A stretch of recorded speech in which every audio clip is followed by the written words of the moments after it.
Olá a todos e todas, bem-vindos, bem-vindas mais uma vez ao programa Curiosidades Bíblicas e Histórias do Cristianismo. Este é o programa de número 9 e ele é realizado pela Faculdade Teológica Sul-Americana na cidade de Londrina, no estado do Paraná. Nós queremos agradecer mais uma vez a sua participação. Tem sido para nós um privilégio poder fazer esse programa e saber que tem sido bom para você, tem sido bom para a liderança da igreja. E se você tem alguma pergunta, por favor, indique aí, escreva aí ao lado. E a nossa equipe está de prontidão para tomar nota e nos próximos programas nós vamos respondendo as suas perguntas. Nós temos tido uma interação muito grande com todos vocês e tem sido bastante animador fazer o programa sabendo que você está sendo abençoado, abençoada. Mais uma vez comigo, professor Dr. Wander de Lara Proença, professor da nossa casa há 27 anos. É tempo. Wander. História, né? Já fazendo parte da história. No futuro um historiador vai falar de você, Wander. Com certeza. Verdade, assim, que bom estar aqui de volta. E o tema de hoje, muito legal, a gente vai dar continuidade ao programa anterior, falando de Constantino, com mais detalhes. E aqueles que têm nos perguntado, feito perguntas, como você bem colocou, fiquem tranquilos que em algum momento a gente vai responder, tá? É isso mesmo. A gente recebe as questões, deixa acumular um pouco e nos programas seguintes nós apresentamos aqui as respostas. Sempre um prazer trazer aqui alguma resposta daqueles que interagem conosco. Então veja, você tem tempo ainda, mande um link aí para um amigo, uma amiga, porque esse tempo passa muito rápido. Nós que estamos fazendo o programa aqui, quando a gente menos espera, o nosso produtor, o Luciano, já está dando com a mão ali para nos avisar que o programa está chegando ao fim. E no programa anterior, como foi dito pelo professor Wander, se você não viu, vale a pena ver, nós começamos a tratar sobre a conversão do imperador Constantino ao cristianismo. E vamos dar sequência no programa de hoje, é só sobre isso, só sobre a conversão de Constantino. Então, Wander, vamos começar aqui com uma curiosidade que todos nós temos. Como a igreja, que é uma igreja itinerante, uma igreja nas casas, nas catacumbas, uma igreja perseguida, marginal, no sentido de estar à margem da elite ou da sociedade, como que essa igreja pobre, de repente, se converte o imperador?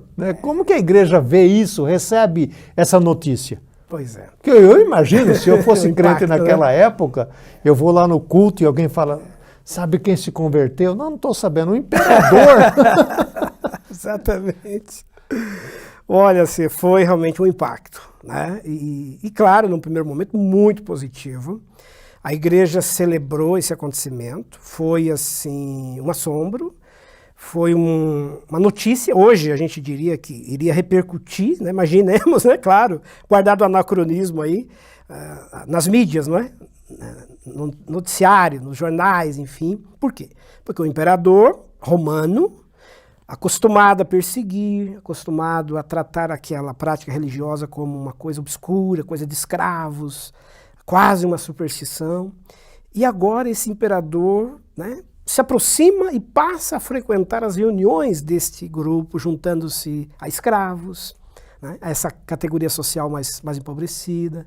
E cada vez que o imperador ia ao culto, era aquele movimento, aquela mobilização de seguranças, de guarda, porque o imperador romano não pode se expor à rua, como hoje, uma autoridade. Então, você tem todo um sistema de aparato para que ele possa se deslocar publicamente. E isso começou a acontecer com a igreja agora. Então, assim, num primeiro momento, muitos duvidaram. É semelhante àquela dúvida lá da conversão de Paulo. Mas será? Será que isso não é uma estratégia? Mas aí veio a notícia, realmente, ele se declarou cristão, publicou documentos a favor da igreja, e aí houve um segundo ato que foi o de celebração. Então, a igreja viu na conversão do imperador né, realmente a chegada de um novo tempo. Inclusive, muitos interpretaram que a conversão de Constantino era um sinal apocalíptico. Que finalmente o reino de Deus iria se fazer concreto e politicamente na terra. Agora o reino de Deus se transformou num reino terreno. Inclusive tem um versículo no Apocalipse que diz, né, lá, uma profecia, o reino do mundo se tornou do nosso Senhor e do seu Cristo. Muitos pregadores interpretaram que aquele versículo de Apocalipse estava se cumprindo.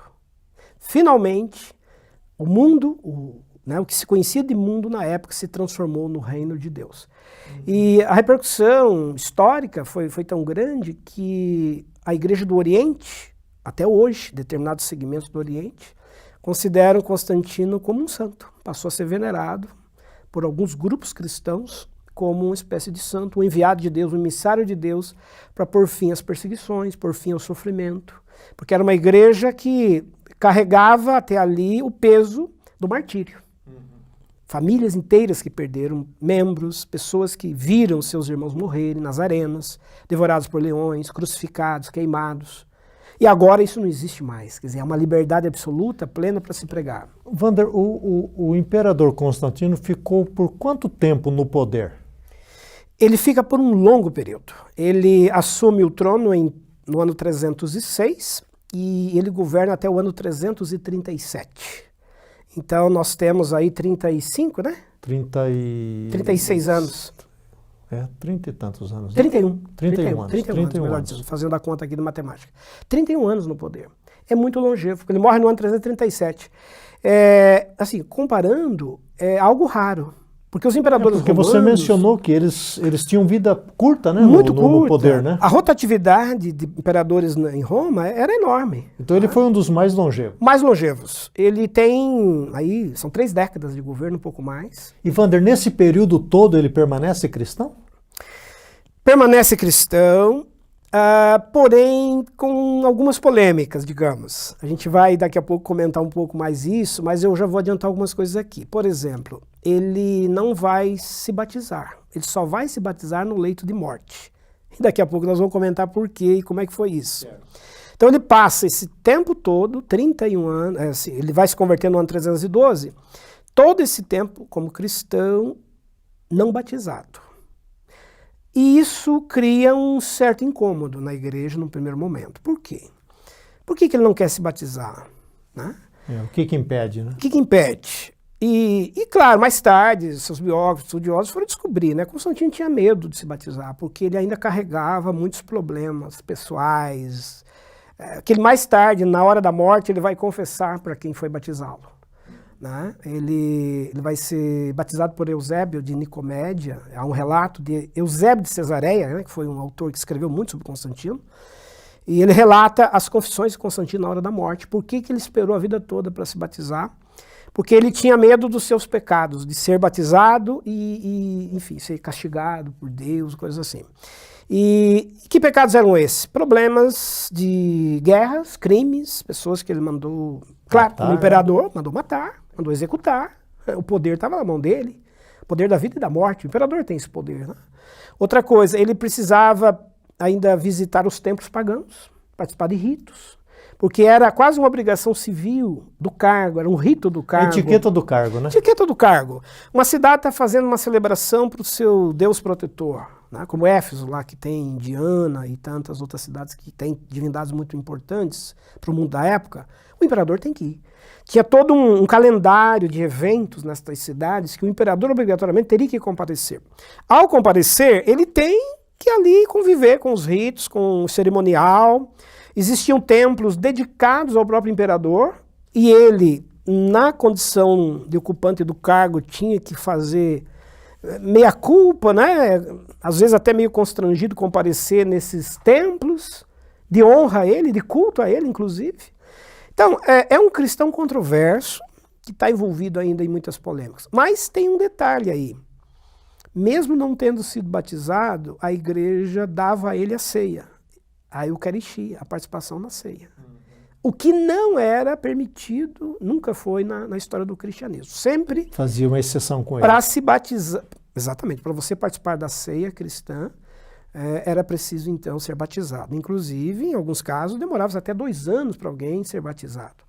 Mas o imperador tinha esse privilégio por ser imperador, tomava ceia, participava da celebração, tomava assento lá no púlpito, usava a tribuna para falar à igreja. Ele abriu o concílio de Nicéia, que a gente vai falar daqui a pouco. Certo. Agora, nesse período, Wander, não temos perseguições, né? Cessam as perseguições. Agora, a igreja tem absoluta liberdade para pregar. E esse foi um ato assim, de ação de graças. Certo. Mas ele vai, assim, indiretamente, colocar a igreja agora numa posição... Assim, estrategicamente vai colocar a igreja agora numa posição de vanguarda. Essa igreja do lado dele que tem agora autoridade, se preciso for, para perseguir. Então, essa igreja que era perseguida... Vira perseguidora. Inclusive, isso, Wander, me leva a uma pergunta. Como é que fica o relacionamento, né, da igreja com as outras religiões e crenças e culturas, né? Como que... Porque uma coisa é você estar na Berlinda aqui recebendo as bolachadas, as perseguições. A outra coisa é, de repente... Passa para o outro lado. Você passa para o outro lado. E aí, como que você trata os outros agora, o outro? Pois é, foi uma prova de fogo para a igreja, porque ela saiu de uma condição de igreja perseguida e agora ela tem que lidar com situações em que ela vai ter que perseguir.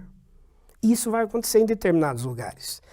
Então, grupos, até dentro do próprio cristianismo, vamos pegar o caso do arianismo, um movimento que surgiu bem nesse momento aí, com Ário, um bispo da igreja, na região do Egito, e depois foi se espalhando por todo o império.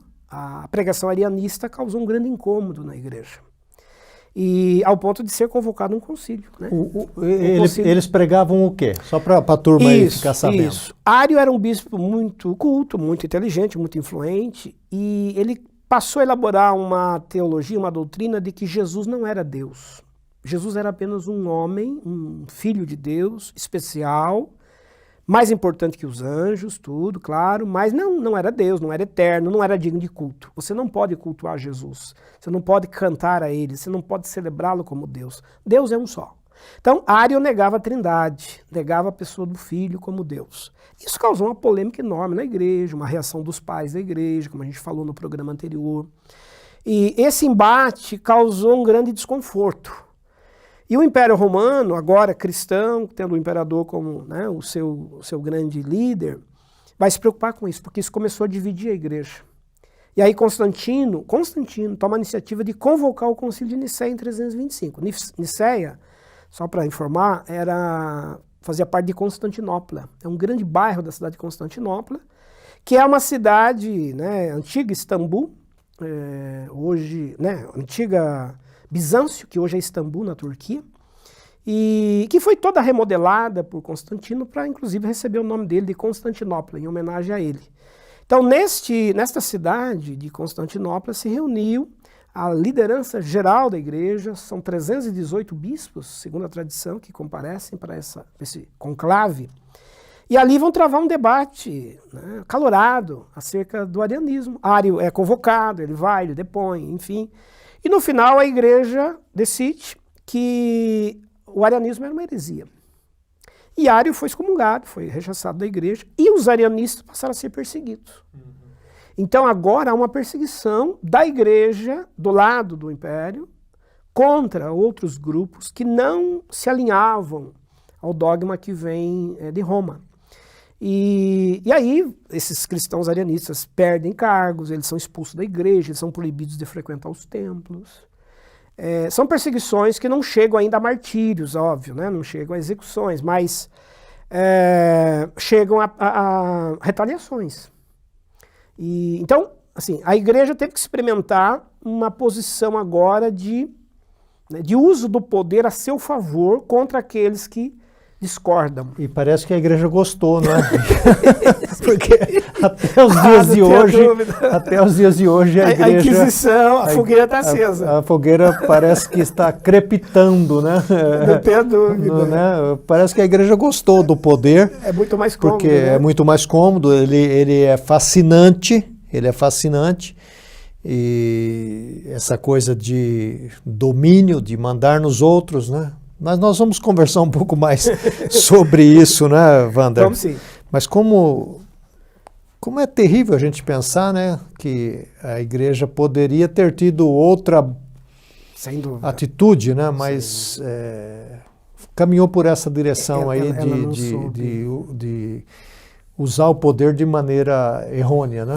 Tem uma frase a ser de um escritor que diz assim: antes de Constantino, a igreja não tinha, mas era.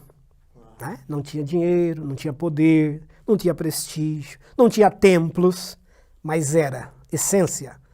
Depois de Constantino, ela passa a ter dinheiro, ter templos, ter poder, ter status, mas compromete o seu ser. Mas ela não é, né? Deixa de ser. Exatamente. Wander, certamente que com o Constantino, né, não precisamos nem reforçar isso, seu poder, sua figura, sua autoridade. Não vamos esquecer que o cara é imperador, certo? Imperador, poder absoluto, um ser poder divinizado. absoluto. Se ele estendesse o dedão para cima, pronto. Vida, é a né? vida. Para baixo, Morte. morte. Então, você não está falando de uma pessoa qualquer. E o que vai mudar, por exemplo, no culto, na liturgia? Teve alguma influência essa conversão de Constantino no dia a dia da igreja, na liturgia especialmente? Teve sim, assim, várias mudanças, importantes inclusive para a gente compartilhar aqui com o nosso pessoal. Vamos começar pelo né, o costume do calendário cristão. Vamos pegar 2 exemplos aí bem clássicos. O primeiro deles, a mudança, por exemplo, das celebrações religiosas. Os cristãos, eles faziam culto sempre ao nascer do sol, no primeiro dia da semana, domingo. É uma prática que vem desde os primórdios. A igreja mais próxima do judaísmo descansava no sábado, porque é o costume judaico, o descanso no sábado. No domingo, bem cedo, ao nascer do sol, a celebração do culto matinal para celebrar a ressurreição. Primeiro dia, o domingo. Ao se converter Constantino, ele vai oficializar isso em todo o império. Todo o império, no domingo agora, tem que dedicar culto a Cristo. Dominus, dia do Senhor. Então começa a haver uma frequência aos templos cristãos de muitas pessoas que não eram necessariamente convertidas, não tinham hábito de ir ao culto cristão e que começam a ir, porque em Roma a religião é obrigação civil. Frequentar o culto que o imperador frequenta, ser aliado dele na mesma profissão de fé, é estratégica, é conveniente e até necessário para você se manter em determinados cargos públicos. Então muitos vão frequentar o culto cristão sem um devido conhecimento de tudo que acontecia ali, como visitantes. Alguns acabam exercendo até cargos e funções, improvisadamente, sem ser de fato um cristão, mas ele tem poder local, ele é um governante local, ele é um chefe militar.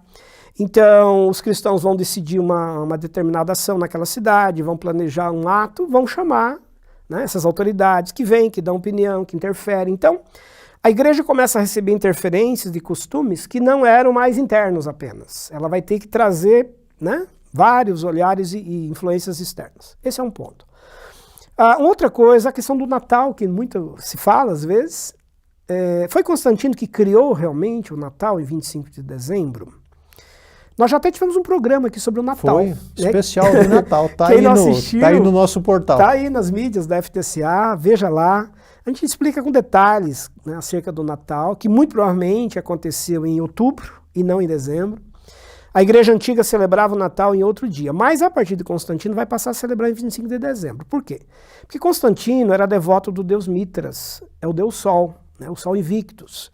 E 25 de dezembro é o dia em que eles comemoram na Europa o chamado solstício de inverno, quando o menor dia do ano começa então a renascer. Então celebrava-se o nascimento do Sol em 25 de dezembro. Então um dia de congraçamento, de festividade, troca de presentes e tudo mais. Agora cristão, Constantino diz, claro, vou colocar no lugar de Mitras, Jesus. Então passa-se a celebrar o Natal oficialmente no Império Romano, não mais em outra data que não 25 de dezembro, que é o dia de Mitras. Então ele vai substituir oficialmente a data do Natal para 25 de dezembro. O que, claro, hoje eventualmente causa uma polêmica, tem gente que é reticente quanto a isso, então não podemos celebrar, que é uma festa pagã e tudo mais. Mas assim, do ponto de vista histórico, o que ele fez foi, olha, nós não vamos mais celebrar o Deus Sol, Nós vamos celebrar o Criador do Sol. Não vamos celebrar o Deus mito, vamos celebrar a luz do mundo, que é Jesus. Então, até teologicamente, houve uma compreensão naquele momento sobre isso. Então, ele modifica isso. Ele cria, por exemplo, a remuneração do clero, né? Ele passa a remunerar, pagar os pastores, bispos e autoridades para trabalharem com ele dentro do palácio, dentro do império. Esses bispos que trabalham junto com ele nas primeiras secretarias do poder cumprem também agora o papel dos antigos oráculos. Nós comentamos no programa passado que o imperador consultava os oráculos antes de partir para a guerra. Agora ele vai consultar os pastores e os bispos. Eu devo ir para a guerra? Eu devo fazer a guerra ou não? Então esses pastores serão conselheiros espirituais do imperador. Mas mais do que isso, sempre antes de uma batalha se fazia um culto de preparação. Vamos orar pelos soldados, pelos comandantes, vamos pedir que Deus abençoe a guerra, a batalha. Então, veja, a liturgia cristã ela vai passar a ter agora como um elemento novo, algo que era muito estranho. Você orar a Deus, pedir a bênção de Deus para você ir lá e matar um inimigo. Dizimar pessoas, matar mulheres, matar crianças. Porque os soldados romanos, os exércitos romanos, eles eram ensandecidos. As legiões romanas são máquinas de matar, máquinas de guerra, historicamente falando. Já até tivemos um programa aqui sobre isso. Então, o soldado, ele é treinado, né, para o combate. Ele não tem paixão, né? Não tem paixão, não tem sentimento, não tem nada, piedade, né? Absolutamente nenhuma. Então, imaginar que a igreja agora vai fazer um culto preparatório de envio de tropas com a bênção de Deus, com a bênção de Jesus para fazer a guerra, é algo muito estranho na liturgia cristã. Então, isso causa um incômodo, causa um desconforto. Uma igreja que era morta, era perseguida, agora passa ela a contribuir, ser anuente, conivente. Parece que ela esquece todo aquele período antes do Constantino, né? Exatamente. É a passagem para o outro lado. E aí, quando se paga o salário desses bispos, e são salários pomposos, o imperador, assim, entre aspas, compra, né, a voz profética desses líderes. Eles se calam. Né? Eles são agora obrigados a fazer vistas grossas a muitas coisas. O cristianismo tem que se tornar tolerante, ele tem que se tornar conivente, ele tem que ver muita coisa errada e se calar. Por quê? Porque o imperador está presente e ele agora dá as cartas na mesa e ele comanda também a vida da igreja. Até porque, Wander, uma questão importante é que nesses tempos aí, os cristãos eram 10%, 10%, 12% da população. Isso. Então, você imaginar que 10% vai mandar em 90%, olha o tanto de poder que você precisa de ter. Com certeza. Né? Você calcule aí, 10% de uma nação, ou de um povo, do império, para mandar em 90%. E muito diverso, né? Diverso. Povos e longe, né? Muito, e distantes e diferentes, né? Diferentes. Então, esse uso do poder foi indiscriminado, né?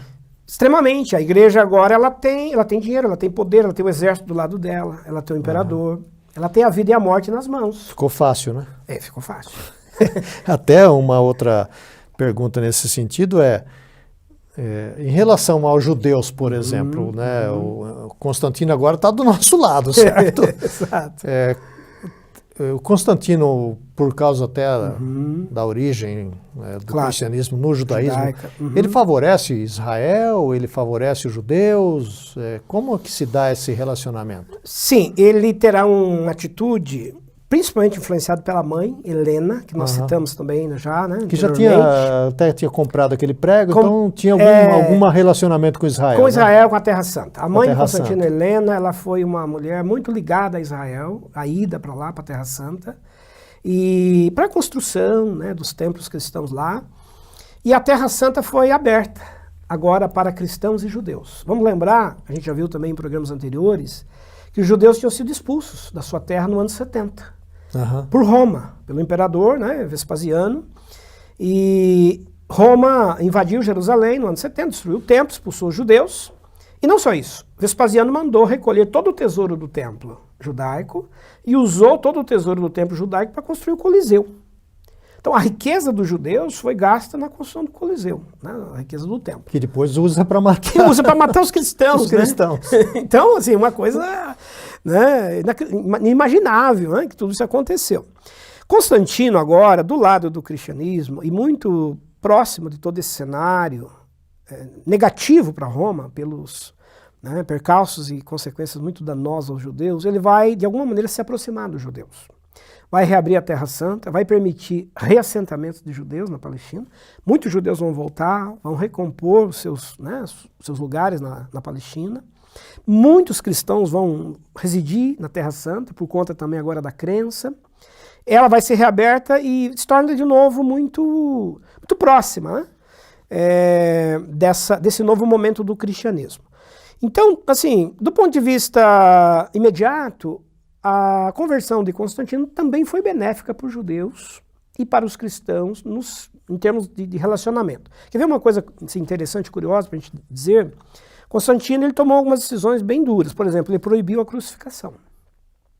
Ninguém mais poderia ser crucificado depois. Interessante dele, isso, né? Porque para ele a crucificação era uma coisa... Lembrar que os romanos já não podiam, né?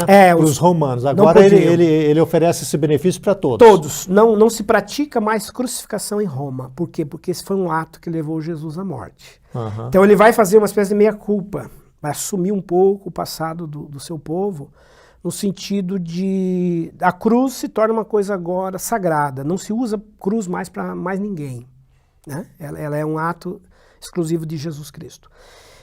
Ele proíbe os gladiadores, não há mais espetáculo com gladiadores, porque lembrava também o martírio de muitos cristãos.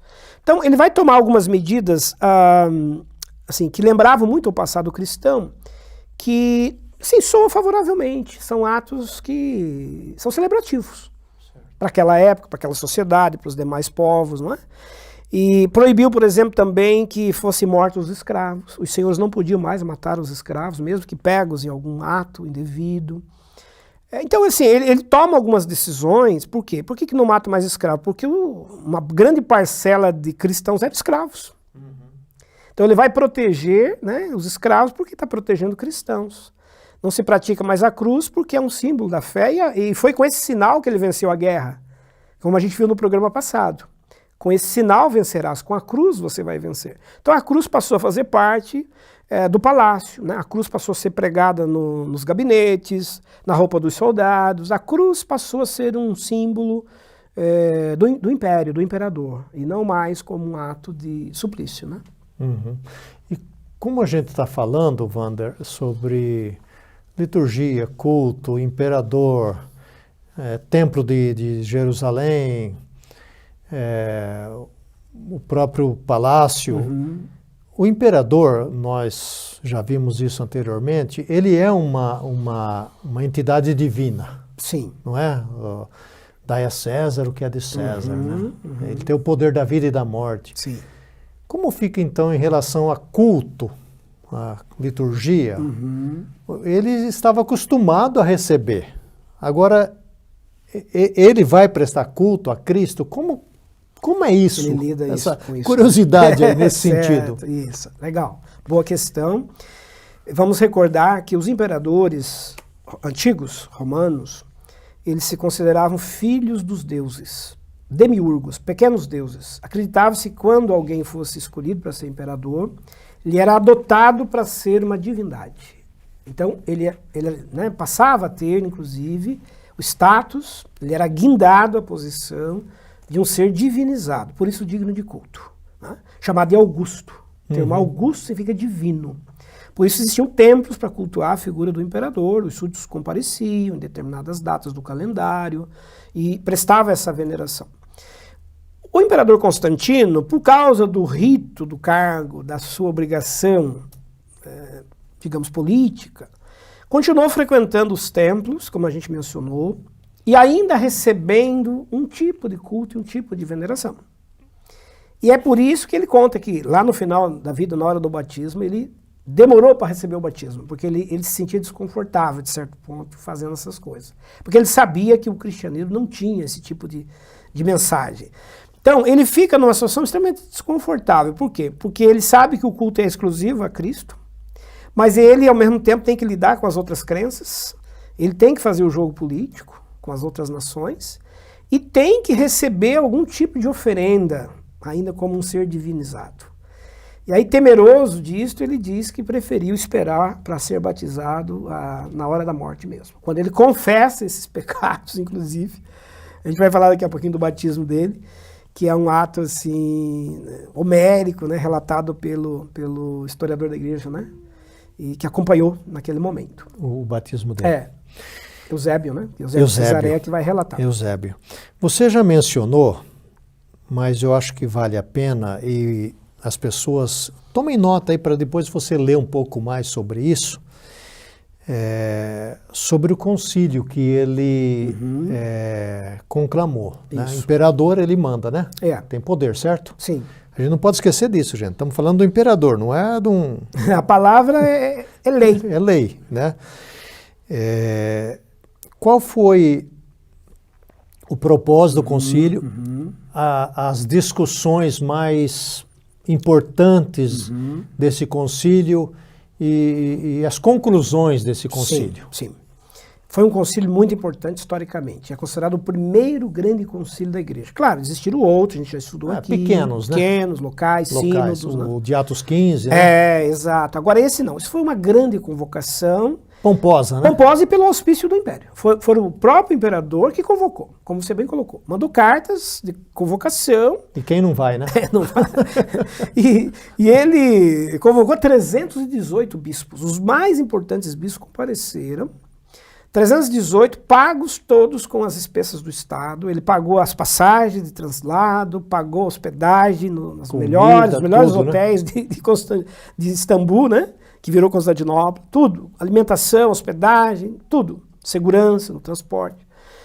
E ele mesmo compareceu na abertura do concílio. Ele foi lá, fez a abertura oficial. Ele fez o discurso de abertura? Fez um discurso de abertura.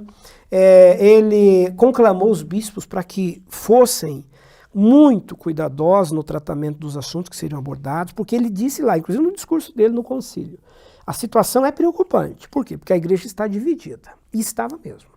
Havia uma divisão entre o arianismo, que é essa corrente que negava a divindade de Jesus, que negava o culto a Cristo, e a tradição mais apostólica, já dos pais da igreja, afirmando a divindade de Jesus, o culto a ele, o lugar dele na família da Trindade.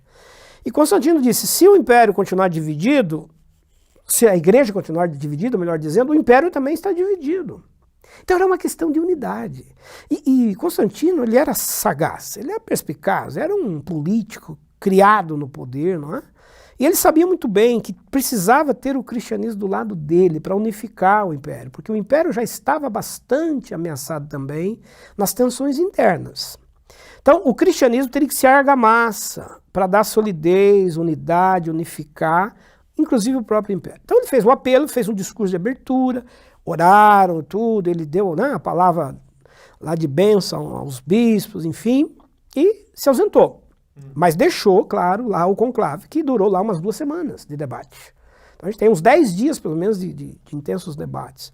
Até que finalmente o concílio aprovou, votou e decidiu no final que Jesus era digno de culto, que ele era eterno, que ele era o Filho de Deus, né? Vão afirmar sua divindade.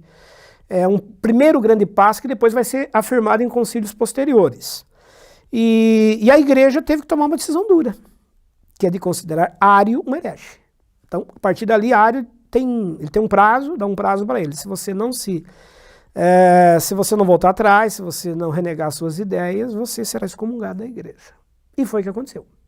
Né? Ário não abriu mão das suas crenças, suas convicções, e acabou sendo excomungado, foi expulso, os cristãos arianos foram perseguidos, mas continuaram existindo, só que clandestinamente. Agora são esses arianos que fazem os seus cultos, nas catacumbas, escondidos nas casas, porque eles não têm mais acesso aos templos. E o resultado final do Congresso foi, então, afirmar a igreja imperial, ligada ao Estado, a verdade seria emanente dali, é aquela igreja de Roma que vai ter poder. Veja-se, aqui começa a ser pavimentado o caminho, a pista, para futuramente chegar ao poder uma figura central, que daria as cartas em toda a igreja, em todo o cristianismo, que seria a figura papal. Começa aí, né? Começa aqui. A decisão final tem que ser de Roma. A igreja romana, ligada ao imperador, é a igreja que tem a primazia das decisões. Vai se tornar conciliar, né? Conciliar. A igreja oficial. E Wander, esses documentos, talvez as pessoas não saibam, mas eles estão disponíveis. Se alguém quer ler sobre todos. este concílio, correto, né, é só procurar na internet que tem. Tem sim as resoluções do concílio, né, de Nicéia, um concílio muito importante, do ano 325. Vem em seguida outros grandes concílios, concílio de Constantinopla, com esse nome, né, concílio de Éfeso, em 430. Que a gente depois vai Vários mencionar. deles que virão, todos são documentos e Então resoluções anote aí, importantes. concílio de Nicéia, leia. E você se transporta para aquela época, você vai se ver naquele concílio e entender melhor essas questões. Porque hoje nós somos fruto de tudo isso. Sem dúvida. Não é? O culto cristão, o que nós acreditamos. Se tivesse sido aprovado ali, digamos, Isso. a doutrina ariana, por exemplo, que Ário estava correto, hoje muito provavelmente a igreja toda seria uma igreja no estilo ariano. Então, A igreja ocidental. você vê a importância da história e a gente precisa ler e estudar isso, porque nós somos herdeiros de todas estas coisas. Quer a gente goste ou não goste, somos herdeiros dessa história. E vamos continuar um pouco ainda, Wander, porque a nossa temática hoje é a conversão de Constantino ao cristianismo. Você mencionou sobre um dos locais que os cristãos realizavam cultos, eram nos cemitérios, né? Sepultavam seus mortos ali nos cemitérios, nas catacumbas. Eu tenho a impressão que depois desta conversão, isto parou. Como que se dá, então, essa mudança de procedimentos aí, de ações em relação a esse tipo de culto? Ah, sim, legal. Nós vimos em programas anteriores que os cristãos se reuniam nas catacumbas, que eram cemitérios antigos, afastados da cidade, lugares ermos, porque eram locais mais seguros para eles se reunirem, porque as autoridades não iriam ali incomodá-los, especialmente à noite. E ali era um local importante porque estava ali a memória dos mártires, não é? Pois bem, na tradição romana, só o imperador podia ser sepultado dentro da cidade. Quando morreu o imperador romano, ele tinha uma cripta, uma capela, porque ele era um ser divinizado. Seu corpo era depositado ali, dentro da cidade. Os demais todos fora da cidade.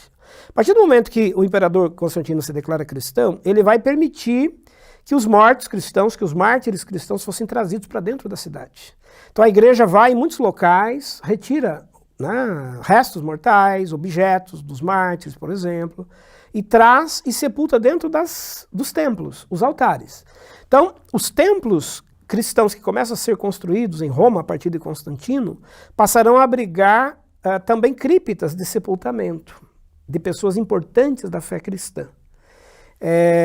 E, claro, o templo, quanto mais mártires tivesse sepultado ali, restos mortais, né, quanto mais vestígios dessa memória estivesse ali, mais importante esse templo passou a ser.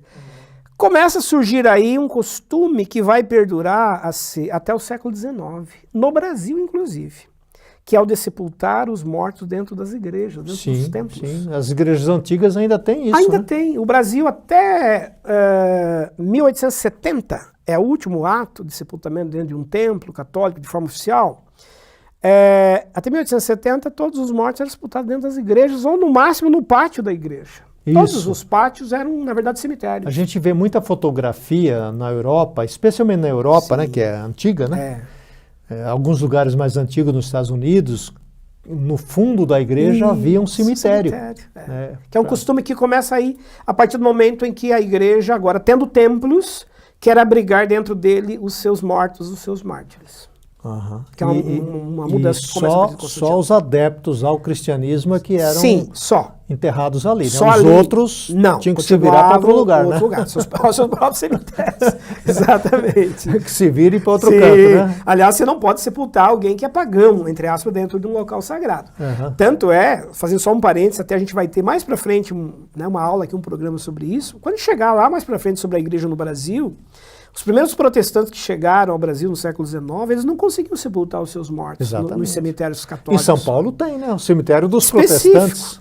Por quê? Porque por não serem católicos, não poderiam ser sepultados dentro das igrejas católicas. Aqui, por exemplo, nós temos o cemitério islamita. Exato, né? exclusivo. Sim, dos judeus, sim, né? Específicos. Ainda continua. Continua. Né? No mundo antigo foi exatamente assim. Os cristãos tiveram o privilégio de trazer os seus mortos para dentro das cidades. Então, é uma herança daquele tempo, né? Daquele período. Tá certo. E Wander, eu queria que você falasse um pouco, você já mencionou, sobre o batismo do Constantino. Você disse que perto da morte, né? Isso. Ele estava doente, ele foi ferido, ele já estava com idade. Como que se dá isso aí? Ele já é um capítulo bem importante e simbólico. Ele estava já com 65 anos de idade, no final da vida, ele morre aos 65 anos, né?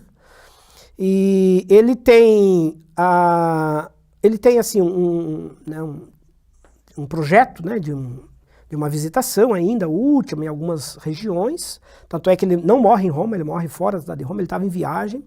Ele adoeceu. Uma dessas viagens, passou mal, achou que realmente iria morrer, e como de fato morreu depois. E aí ele pede às pressas a vinda, então, das autoridades da igreja, pessoas da igreja para estar com ele. E comparece, então, Eusébio de Nicomédia, que era um líder importante. E, curioso, né, com alguns resquícios arianos. Tinha sido antigamente adepto do arianismo. E ele vem, mas ele já trabalhava junto ao imperador, tinha um grande prestígio. E ele vai, então, ouvir as confissões do imperador antes da morte. Como uma espécie de confissão de pecados, para ele poder se penitenciar, se arrepender de tudo. Aí era uma coisa privada, né? Privada. Ele e as autoridades ali. Quem estava Talvez presente, as pessoas ficassem um pouco mais longe, né? Quem estava presente? O Eusébio, que vai celebrar o batismo, e o Eusébio de Cesareia, que é um escritor, um historiador antigo, que vai relatar. Que vai fazer o relato. Ele é uma espécie quase de biógrafo de Constantino. Eusébio de Cesareia é o chamado escritor laudatório. Ele escreve para elogiar muito Constantino. Faz uma defesa de Constantino. E ele acompanha os detalhes da morte de Constantino. Ele diz que Constantino contou todos os seus pecados. E diz que foram, assim, horas de confissões, né? Porque eram muitos. Muito tempo de conversão, né? E demorou, né? E ficou relatando tudo que ele passou, tudo que ele queria se arrepender, pediu perdão de tudo e tal. E foi, né? E aí, finalmente, se sentindo em paz, ele pediu para ser batizado. Foi batizado no leito de morte. Leito de morte. Já Eusébio de Nicomédia quase na morte. Batizou. Foi questão de batizar, um dia ou dois depois, faleceu. Que é um ato, assim, emblemático, né? Porque mostra um imperador que era cristão, que transitou na igreja, que participava da ceia, enfim, mas só no final da vida que realmente vai aceitar plenamente o rito cristão. Como você está vendo, é uma figura por demais importante na história e na história do cristianismo, da qual nós militamos e somos herdeiros. Agora, Wander, vamos partir para algumas considerações mais de reflexão. Quais benefícios a conversão de Constantino trouxe para a igreja, na visão sua de historiador, de pastor que você é também, mas especialmente de historiador, de professor de história? Quais são os benefícios porque a gente só fala, parece que negativamente do Constantino, né? Mas pelo que nós já vimos no programa anterior e nesse, tem muita coisa interessante. Quais são alguns benefícios? Só para reforçar para os nossos ouvintes. Eu acho que dá para a gente pontuar algumas coisas que naquele momento foram importantes, são inegáveis. Primeiro, a liberdade de pregação do evangelho. Pensando do ponto de vista dos cristãos, isso era fantástico. Agora eles podem livremente transitar, falar em qualquer lugar, expor em qualquer lugar a sua mensagem. Segundo, o fim dos martírios. A gente não tem ideia do que é um martírio. Né? É a morte de um pai, é a morte de uma mãe, é a morte de um filho, é o desaparecimento, né? É a tortura. E muitos são mortos de forma aviltantes, são devorados, engolidos por leões famintos nas arenas. Outros são queimados à noite, como, né, Nero fez, em praça pública, ficava queimando ali a noite toda, espetáculo para a família ver. Então, assim, ter isso banido... Banido, eliminado, né? Não tem preço. Essa comunidade sofrida celebra a vida, celebra a liberdade. Então é inegável. Segundo, um outro aspecto que certamente é importante, ele dá recursos e condições para a igreja poder fazer o seu trabalho. Agora a igreja tem liberdade plena para poder, né, se expandir, poder viajar, poder realizar projetos sociais. A mãe dele, inclusive, capitaneou esses projetos com idosos, com desvalidos, com gente carente. Há uma visão social agora encampada pelo Império, influenciada pela visão cristã também de solidariedade. Então ele apoiou, né, ele deu condições, ele deu recursos para isso. Dá para a gente dizer também, mesmo que indiretamente, que ele assegurou minimamente uma certa unidade no Império e na Igreja. Porque se não fosse Constantino com a mão forte, talvez naquela hora do Concílio de Nicéia, muito provavelmente o cristianismo teria se fragmentado ali, virado mais do que já era, né? Uma coxa de retalhos. E se perdido, né? E aí virariam, né, práticas muito díspares. A gente não sabe qual seria o desfecho. Então, assim, pro bem ou pro mal, ele assegurou naquela hora uma certa unidade no movimento coesão, cristão. Né? E, enfim, então eu acho que ele traz um pouco desses aspectos favoráveis. A própria abertura da Terra Santa, né, para cristãos e judeus, uma reaproximação da fé cristã dos territórios de origem, é um outro ato importante que ele realiza. Que bom. É interessante de ver isso, né, de forma neutra, né? Isso Sim, aqui é uma realidade, evidências né? da história, né? Agora, Wander, tem o sociólogo americano que bem importante, né, o Rodney Stark. Ele faz uma afirmação que Constantino se converteu porque o cristianismo crescia muito, e não que o cristianismo cresceu porque o Constantino se converteu. Então, você já mencionou anteriormente que ele era muito sagaz, ele era muito inteligente. E ele cresceu lá dentro do palácio. Dentro do palácio, ele via tudo aquilo, né? Sim. Ele era astuto, ele era um jogador, nesse sentido, um estrategista. Sim. Então, o cristianismo crescia e o Constantino então fala, eu vou me converter, ou o cristianismo cresce porque ele se converte? É muito interessante esse jogo de causas e efeito aí, não é? O que causou o quê? O que causou o quê? Porque o cristianismo já vinha se crescendo muito, né? Não tenho dúvida, vinha. E aí eu considero assim, um pouco das duas coisas. Ao lado, com certeza, da percepção de Constantino de que era muito melhor ter o movimento cristão do lado dele, inegável. Ele tinha que ter do lado dele. Por quê? Porque é um movimento que estava muito já entranhado na sociedade, entre os escravos, comunidades populares, né? Ele sabia que não dava para destruir aquele movimento. Ele viu Diocleciano tentando destruir e não conseguiu. Ele ouviu as palavras de Diocleciano, Galileu, venceste. Não tem jeito, não dá para perseguir. Então, aí está o que a gente chamaria de pulo do gato, né? Ele prefere trazer aquele movimento para perto dele. E aí ele vai ganhar os soldados, vai ganhar os escravos, vai ganhar as massas populares. Vai já haviam soldados cristãos também, cristãos, né? Com certeza. Que certamente tinha resistência de chegar lá e matar todo mundo, né? Também. E isso vai fazer com que ele tenha ao seu lado um movimento que tem agora uma argamassa para dar minimamente uma unidade no Império que já vinha sofrendo de divisões. Então tem esse lado, tem esse aspecto. E é por isso que alguns acham que, né, será que foi realmente uma conversão ou foi uma estratégia? Eu diria que antes de Constantino a gente tem conversão. Depois de Constantino a gente tem adesão. Muita gente vai aderir à fé cristã. Então, por conveniência, por necessidade. Certo. E Constantino é um pouco disso, é um pouco dessa adesão. Agora, é inegável que ele tem alguma experiência religiosa, ele tem um aspecto místico envolvido, tem os relatos no final da vida, que a gente acabou de dizer, do seu batismo, tem uma atitude de aproximação e favorecimento dessa fé cristã, que dava minimamente ali naquele momento uma noção de conversão, ainda que seja uma conversão, eu diria, gradativa. Ela foi um processo. A conversão, se é que a gente pode usar o termo, vai se consolidar mesmo na hora da morte. Porque ela foi ali foi o ato final dele, né? Não é aquela conversão que converteu o imperador, agora ele é uma outra. Não, ele continuou cometendo uma série de deslizes, de coisas erradas aos olhos do cristianismo antigo e tudo mais. Alguns chegam a dizer E também coloca uma outra questão. Foi Constantino que se converteu à igreja ou foi a igreja que se converteu a Constantino? Porque também tem isso. Uhum. Quem se converteu a quem? Porque da mesma maneira que a igreja foi beneficiada, e a gente acabou de relatar, vieram muitos prejuízos. Também, muitos. Muitos. A igreja passou a ter, a partir de Constantino, uma série de...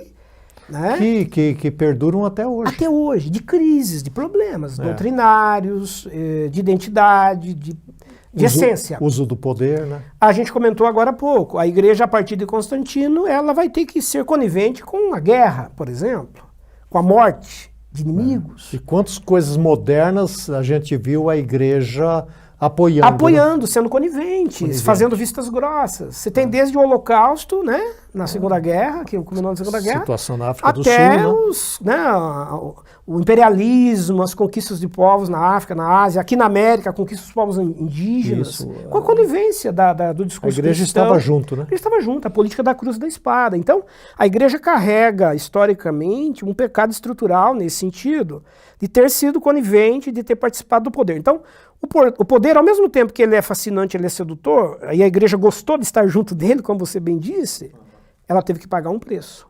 Porque estar junto do poder significa também ser conivente com as estruturas de poder que estão ali.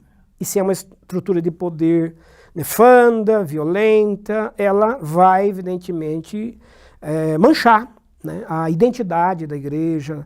E a igreja deixou de ter uma voz profética. Ela passa a ter uma voz sacerdotal. Isso. A voz profética de denúncia, de questionamento, passa a ser agora uma voz de conivência dentro do palácio. A gente poderia ficar aqui e conversar muito com o professor Wander, mas, Deus permitindo, nós vamos ter outros programas. Esse foi de número 9, o número 10, nós queremos tratar, logo depois desse período aqui, nós queremos tratar do cânon, como que a Bíblia foi formada. E nós vamos começar o próximo programa fazendo uma transição deste, perguntando para o professor Wander, então ele vai ter um tempo para se preparar, o que aconteceu com a igreja? Essa transição, né? Que identidade a igreja passou a sustentar? Como que essa nova igreja que surge, porque é uma nova igreja, após Constantino, vai agora sedimentar-se, realizar sua obra, sua missão. Então, no próximo programa, você já está convidado. Wander, mais uma vez, obrigado pela sua brilhante participação. Queria que você desse uma última palavra aí para a nossa turma. Claro. Desse programa, né? Especialmente. Que legal, muito bacana esse tempo, muito jóia aqui conversar sobre esse período. E, assim, a minha palavra é que a gente continue estudando essa igreja que nasce ali a partir de Constantino. Nós vamos avançar um pouco mais para frente em outros programas tratando da Idade Média, que é o período dessa igreja que vem depois de Constantino, que vem depois de Teodósio, que é um outro imperador muito importante, depois de Constantino, para influenciar a história do cristianismo. E nós temos que conhecer, a história é para isso. A gente tem que ver os aspectos que foram positivos, favoráveis, mas também desnudar aquilo que foi, não é, o problema. E para a gente poder aprender também com esse passado. Especialmente isso, né? Aprender. Aprender, para não estar replicando isso. Especialmente hoje, para mim fica muito forte a questão do poder. Do poder. Né? E a igreja, ela precisa se avaliar a respeito do uso do poder. Né? Dizem as pessoas, né, que o poder eclesiástico é um dos piores que existe, porque ele usa o nome de Deus para, às vezes, camuflar as outras questões.